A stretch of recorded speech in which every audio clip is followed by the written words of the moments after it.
हाय दोस्तों, आज के इस वीडियो में हम बात करने वाले हैं कि how to write SEO friendly article या पोस्ट इन ब्लॉगर। जैसा कि पिछले वीडियो में हमने बताया था कि आप ब्लॉगर पे एसईओ सेटिंग कैसे कर सकते हैं, जिसमें आप लोगों का बहुत सारा प्यार मिला और लाइक भी। तो सबसे पहले आप सबको बहुत बहुत धन्यवाद इस चीज़ के लिए। बट एक चीज़ है जो आप लोग नहीं करते हैं, वो ये कि आप हमारे इस चैनल को सब्सक्राइब नहीं करते हैं। तो प्लीज़ दोस्तों, आज आप सबसे यही रिक्वेस्ट है कि वीडियो में आगे बढ़ने से पहले फटाफट से इस वीडियो को लाइक और हमारे इस चैनल को सब्सक्राइब जरूर कर लीजिएगा, क्योंकि आपके लाइक और सब्सक्राइब से ही हमें और भी यूनिक कंटेंट क्रिएट करने का मोटिवेशन मिलता है। तो चलिए फटाफट से वीडियो में आगे बढ़ते हैं। वैसे आप में से जितने भी लोग हमारे पिछले वाले वीडियो को नहीं देखा है, तो ज़रूर से ज़रूर उस वीडियो को वॉच कर लीजिएगा, क्योंकि उसमें हमने बिगिनर लेवल से एसईओ सेटिंग करना ब्लॉगर में सिखाया है।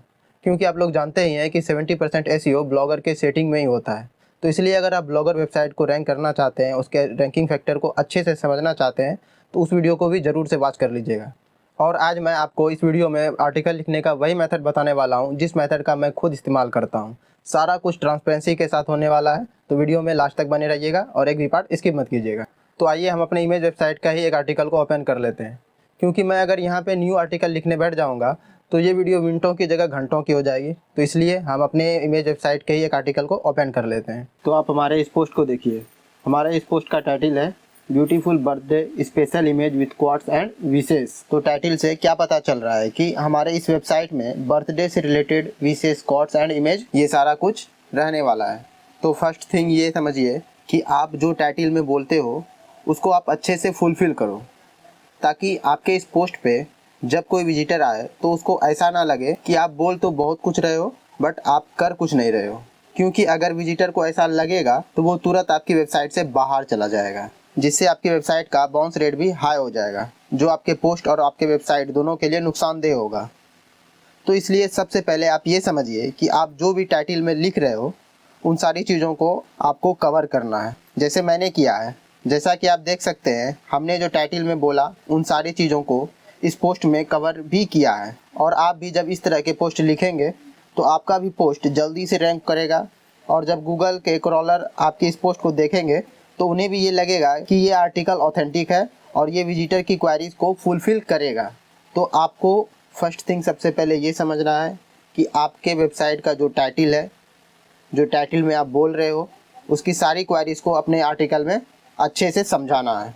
एंड सेकेंड थिंग कि आपके पोस्ट का जो मेन कीवर्ड है वो फर्स्ट पैराग्राफ में आना ही चाहिए, ये एकदम मैंडेटरी है। उसके बाद आप मतलब यूजफुल, एकदम यूनिक टाइप के 200 वर्ड के अंदर एक मेटा डिस्क्रिप्शन लिखना है, ताकि सर्च इंजन और पीपल दोनों को अच्छे से समझ में आए। और हाँ, आपके पोस्ट का ये जो मेन कीवर्ड है, इसको आपको H1 मतलब कि हेडिंग में सेलेक्ट कर लेना है, ताकि जो विजिटर आपके इस पोस्ट में आए तो उसको ये अच्छे से समझ में आए कि ये पोस्ट किस चीज़ के रिगार्डिंग है। और फिर नीचे ये जो 200 वर्ड का हमने इस पोस्ट का डिस्क्रिप्शन रेडी किया है, इसमें आपको अपने इस पोस्ट के मेन कीवर्ड को हाईलाइट मतलब कि बोल्ड कर देना है, जैसा हमने किया है। लाइक ये जो happy birthday image with quotes है, ये मेरे इस पोस्ट के लिए इम्पोर्टेंट कीवर्ड है, तो इसको हमने बोल्ड कर दिया है।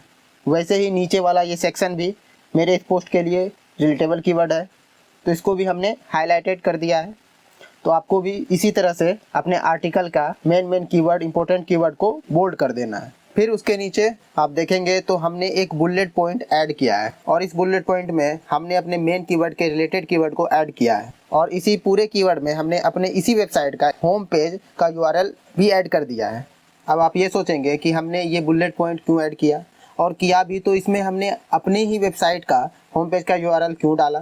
तो आइए मैं आपको समझाता हूँ।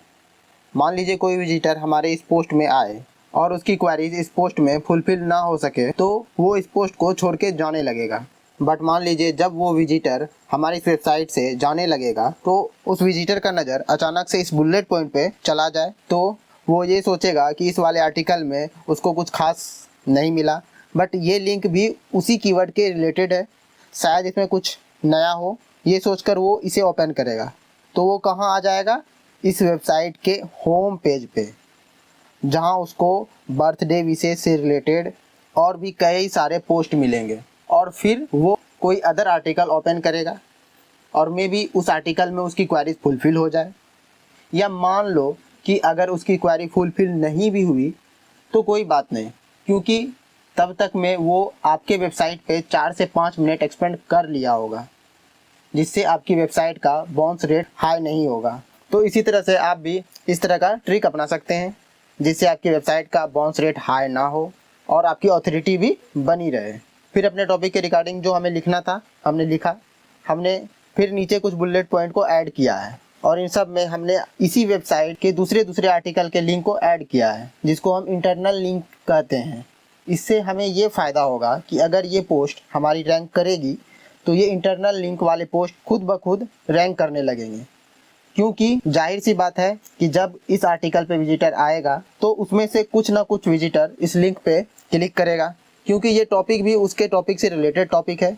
और फिर गूगल के क्रॉलर को भी लगेगा कि इस पोस्ट पे आने वाले विजिटर को ये आर्टिकल भी पसंद है, जिससे वो इन सब आर्टिकल को भी गूगल के फर्स्ट पेज में रैंक करने लगेगा। धीरे धीरे ही सही, बट रैंक होने लगेगा, आपका वो वाला भी आर्टिकल रैंक होने लगेगा।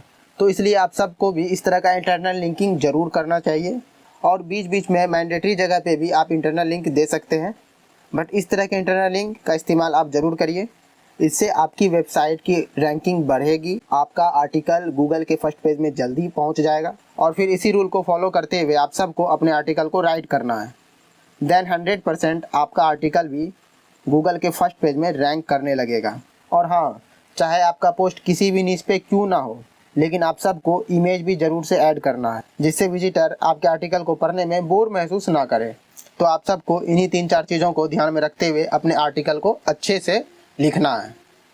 और आपको कॉपी पेस्ट बिल्कुल भी नहीं करना आर्टिकल के साथ, खास करके न्यू वेबसाइट के लिए। अगर आपका न्यू ब्लॉग है, न्यू वेबसाइट है, तो आप कॉपी पेस्ट मेथड बिल्कुल भी अप्लाई ना करें, वरना आप कितना भी अच्छा आर्टिकल क्यों ना लिखें, बट आपका वेबसाइट गूगल के फर्स्ट पेज में रैंक नहीं करेगा।